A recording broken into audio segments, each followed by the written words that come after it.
Dimanche 16 novembre, à l'initiative de Extreme Event, la ville de Grasse accueillait la première descente en ville disputée en France et baptisée l'Urban DH. Pour le moment, c'est l'heure des recos avec les pilotes invités sur l'épreuve, histoire de repérer la piste et ses pièges avec des parties très pentues, 300 marches d'escalier, un tunnel et des passages étroits où même le guidon frotte. La bonne nouvelle, c'est que le public a répondu présent, même si les bonnes places sur le parcours étaient très prises. D'entrée de jeu, on avait cette série de petits escaliers vraiment serrés. Où là, dès le matin, c'était un peu humide, on avait des gens qui se bottaient, c'était assez intéressant. On s'attendait, je pense, pas du tout à ce qu'il y ait autant de monde sur la piste. C'était génial, franchement, c'était génial. On avait dans la rampe d'escalier, on avait des gens qui s'écartaient devant nous. C'était excellent. Et puis gagner ici, c'est cool, je suis content. Puis avec mon vélo d'enduro. Changement d'odeur dans la capitale mondiale du parfum, ça sent la sueur et la gomme à l'heure des qualifs. On a rarement l'occasion de faire des courses ici, vraiment près de la maison, donc du coup la famille, les amis sont venus voir et au final sur la piste il y a vraiment beaucoup de monde. Donc c'est vraiment cool et on se sent aussi bien quoi, il y a une bonne ambiance.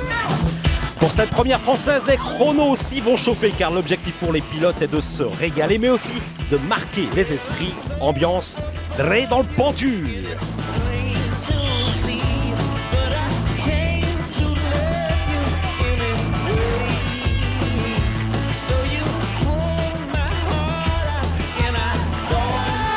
Vraiment très sympa, beaucoup de monde sur le parcours, un tracé super intéressant. C'était vraiment un très bon événement et j'ai hâte qu'il y ait plus d'événements comme ça en France.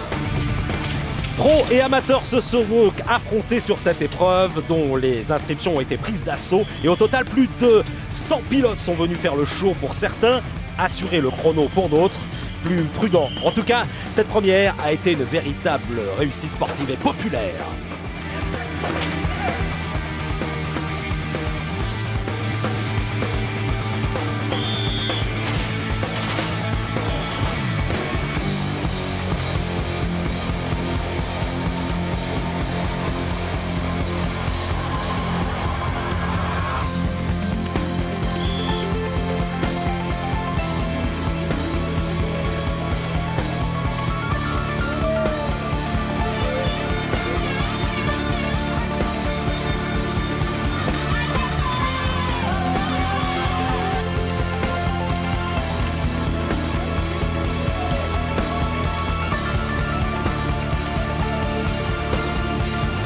Et c'est finalement Johan Barelli, un enduriste de talent, qui s'est imposé.